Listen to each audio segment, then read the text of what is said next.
नमस्कार मित्रों। कल की तरह आज पुनः हम लोग उपनिषद पर कुछ चर्चा करेंगे। हमने ईशोपनिषद पर चर्चा आरंभ की थी अपने इस फ्रैग्रेंस ऑफ विजडम के चैनल पर। उपनिषदों के भीतर जो ज्ञान है ऋषियों द्वारा प्रदत्त, उसकी सुगंध अधिक से अधिक लोगों तक पहुँचे, यही हमारा प्रयास है। आइए अब इस पर आगे बढ़ते हैं। हमारा जो पहला उपनिषद हमने जिस पर आरंभ किया है ईशोपनिषद, उसका पहला मंत्र था ईशावास्यमिदं सर्वं यत्किंच जगत्यां जगत् तेन त्यक्तेन भुञ्जीथा मा गृधः कस्यचित् धनम्। तो ईशावास्यमिदं सर्वम, ईश कहते हैं जो हम सभी ईश अर्थात ईश्वर को समझते हैं, वो ठीक है। ईश्वर का अर्थ है स्वामी, शासन करने वाला। उसका शासन सर्वत्र प्रविष्ट है इस प्रकृति में। जैसे उदाहरण स्वरूप से मधुमक्खी अपना छत्ता बनाती है, तो उसको वो जाती है फूल से मधु एकत्रित करती है और अपना छत्ता निर्माण करती है। मधुमक्खी को फूल से मधु निकालना किसने सिखाया? आप सरसों में से तेल तो निकाल सकते हैं, लेकिन उसके सरसों के फूल में से शहद निकाल के दिखाइए, कोई निकाल सकता है क्या? सरसों का फूल, जब खेत में सरसों के खेत में आपने कभी देखा होगा, उसका पीले रंग के फूल से छाया रहता है। और वहाँ पर यदि एक मधुमक्खी का छत्ता बना, वहाँ सरसों खेत के बीच में मान लीजिए एक पेड़ है, वहाँ मधुमक्खियों ने छत्ता बनाया, तो उसका जो मधु होगा, शहद होगा, वो भी पीले रंग का होगा। यह मेरा स्वयं देखा हुआ है। तो मधुमक्खियों को फूल में से शहद निकालना किसने दिखाया? सरसों के बीज में से आप तेल तो निकाल सकते हैं, लेकिन उसके फूल में से शहद नहीं निकाल सकते। वह कला केवल मधुमक्खी को ही आती है। और वह किसने सिखाया? यह शासन, प्रकृति का यह शासन हर जीव में के भीतर विद्यमान है। उससे उसी प्रकार वह अपना कार्य कराता है। चींटी जमीन पर अपना बिल बनाती है, उसका अपना कार्य है। हर प्राणी, चाहे वो पशु हो, पक्षी हो, कीट हो, पतंग हो, उसमें एक शासन भरा हुआ है प्रकृति का, वही है ईश। तो और उसका ईशावास्यम इदम सर्वम। और इदम का अभी जैसे हमने पहले उसमें कहा था, आरंभ में शांति मंत्र में हमने पढ़ा था पूर्णमदः पूर्णमिदम इदम वर्णम यह जगत। तो जगत्यांग जगत, इस जगत में जगति शब्द है जिसका सप्तमी विभक्ति का रूप है जगत्यांग, अर्थात तो इस जगत में। और जगत ये गम धातु से बना है, अर्थात चलना फिरना। तो गतिशील जो भी वस्तुएं हैं, जो गतिशील कौन है? प्राणी ही है। तो इन प्राणियों में जो भी इस जगत में जो भी है, केवल प्राणियों में ही नहीं, बाकी औरों में यह तो बता दिया है कि जगत का अर्थात गतिशील जो प्राणी है, उनमें उनका एक शासन प्रविष्ट है। वास से मतलब इसका वास, मतलब वह ईश्वर का प्रत्येक जीव में वह अपने शासन के रूप में उसके भीतर बसते हैं, उनका वास है। इदम सर्वम, यह इस जगत में जो कुछ है, इदम सर्वम से सब कुछ ग्रहण हो गया।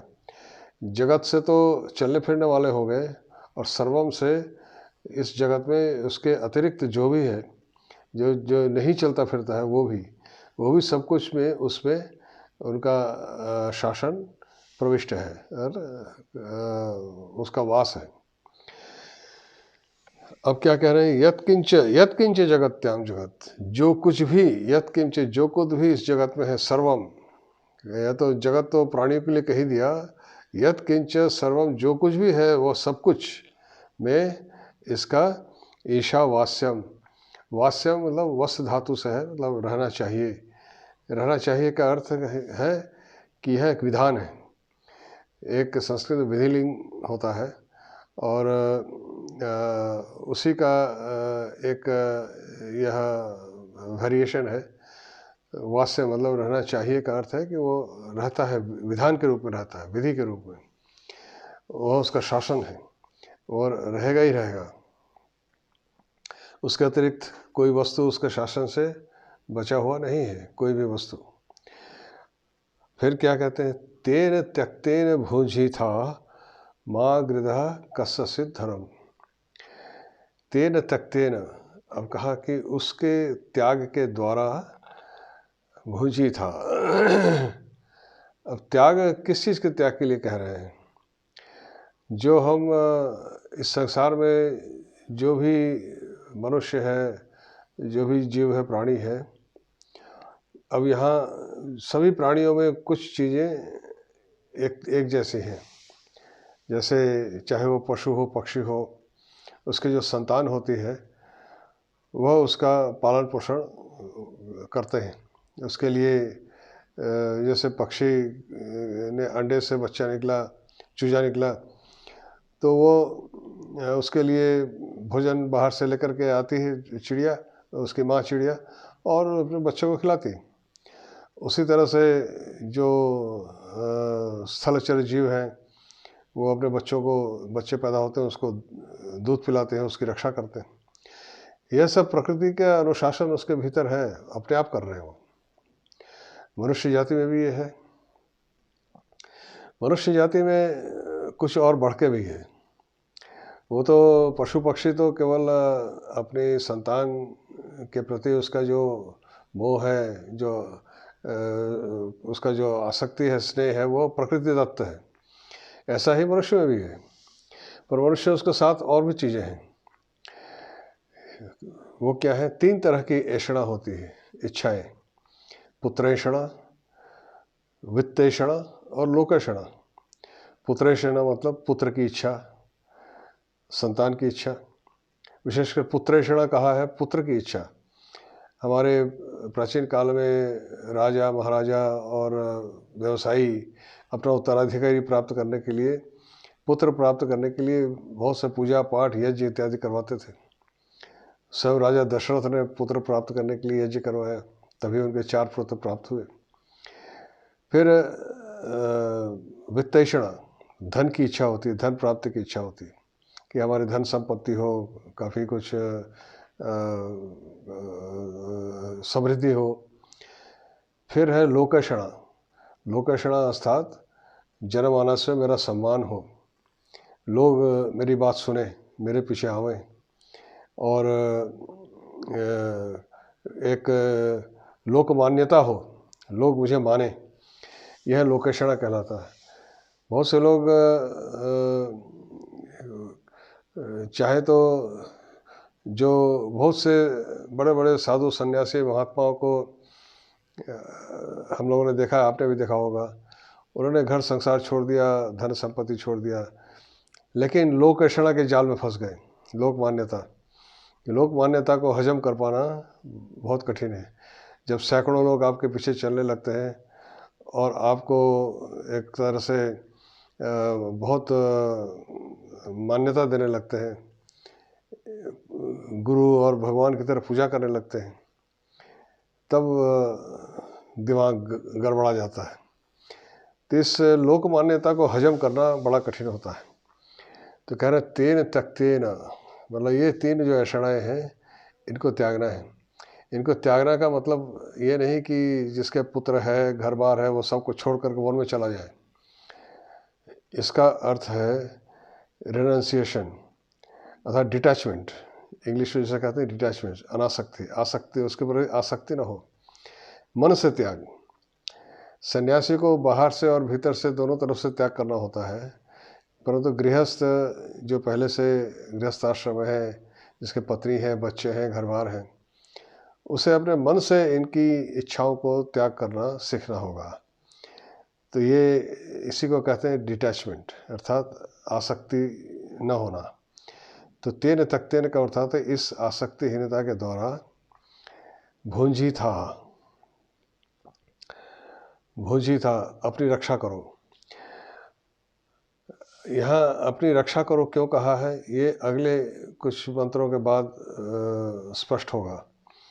यहाँ पे बहुत से व्याख्याकार इसकी व्याख्या करते हैं उस त्याग के द्वारा भोग करो, क्योंकि भुज धातु सा भोग ऐसा अर्थ होता है।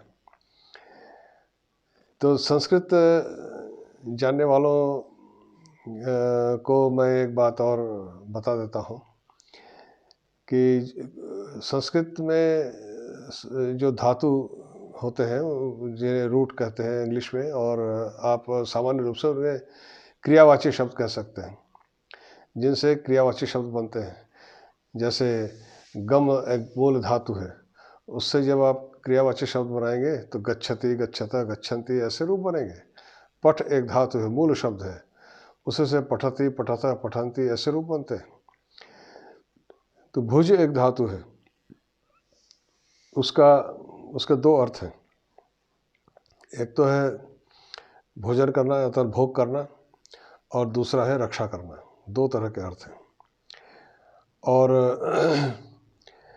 दोनों अर्थों को कैसे ग्रहण किया गया है, यहाँ पर कुछ लोगों ने भोग अर्थ को ग्रहण किया है, शंकराचार्य ने इसका रक्षा करना अर्थ किया है। क्योंकि त्याग और भोग एक साथ कैसे हो सकता है?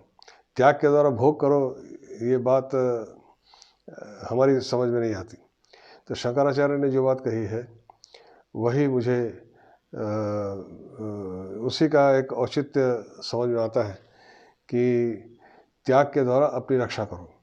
और अपनी रक्षा करने का मतलब क्या है, वो अगले मंत्रों में स्पष्ट होगा।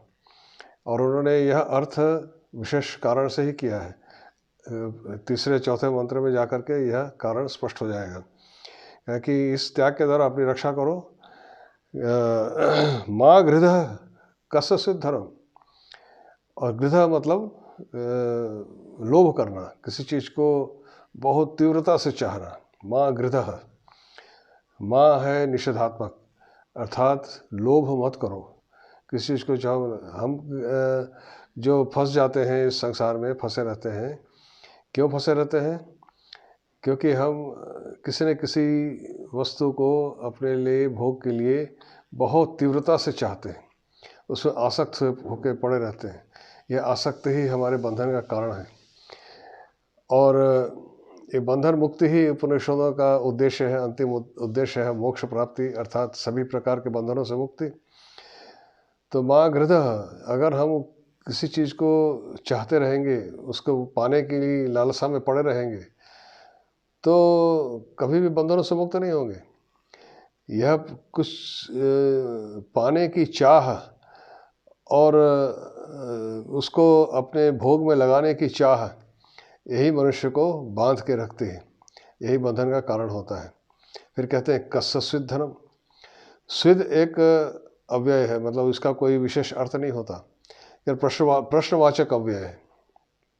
अव्यय मतलब जिसका कोई रूप नहीं चलता, प्रश्नवाचक अव्यय। कस्य स्विद धनम, तो तुम जिसको चाह रहे हो, जिन चीज़ों की चाह रहे हो धन, वो किसका है? अर्थात वो किसी का नहीं है।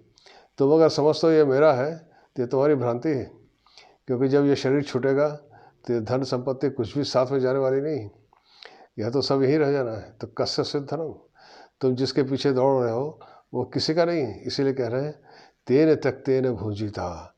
इस जो धन के प्रति तुम्हारा आसक्ति है, जो लालच है, गृध, माँ गृध, उसको लालच मत करो, उसको चाहो मत, और इसके द्वारा अपनी रक्षा करो। अपनी रक्षा का मतलब अपने को उस बंधनों से बचाना। यही आगे के मंत्रों में धीरे धीरे स्पष्ट होगा कि किससे रक्षा करने की बात कह रहे हैं। तो कह रहे हैं माँ गृध कस्य स्विद धनम, तो अपने को इन चीज़ों से अलग करके इनमें आसक्त मत हो। ये नहीं कह रहे कि सब कुछ छोड़ छाड़ के वन में चले जाओ और वहाँ बैठ के तपस्या करो। इनकी आसक्ति को मन से निकालना है। कौन सी चीज़ों की? पुत्रैषण, वित्तैषण और लोकैषण। पुत्रैषण मतलब पुत्र की इच्छा, वित्तैषण मतलब धन संपत्ति की इच्छा, और लोकैषण मतलब समाज में मान सम्मान और लोकप्रियता की इच्छा। इन सब चीज़ों को त्याग करके मतलब मन से इनको अलग करके मन को शुद्ध करना, ये सब चीज़ें अगर त्याग होगी तो मन शुद्ध हो गया, तभी वह बंधनों से मुक्त हो सकता है। तो माँ गृधा कस्य सिद्धम, इसलिए इन चीज़ों के पीछे दौड़ो मत, माँ गृधा है, इन चीज़ों को चाहो मत, क्योंकि ये सब किसके हैं, कस्य धनम, ये धन में तीनों चीज़ें आ गई, जो पुत्र, धन संपत्ति, लोक मान्यता, ये सब धन के अंदर ये सब चीज़ें आ गई। ये किसका है, ये तो सब रह जाना यही। और इसके बाद अगले मंत्र में वही कहेंगे आगे कि कैसे इस मंत्र को, अगले मंत्र को कल फिर व्याख्या करेंगे। कुर्वन्नेवेह कर्माणि जिजे विषेच्छतम समाह एवं त्वयि नान्यथे तोस्ति न कर्म लिप्यते नरे। तो ये इसमें वही बंधनों की बात ही कही गई है, कैसे उसको करना है।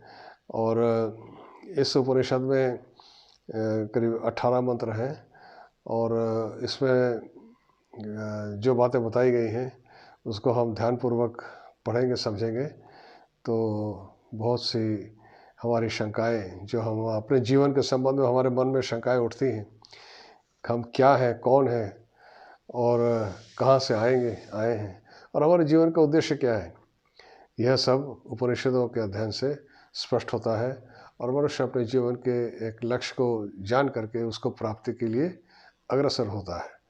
आज इतना ही। नमो नमः।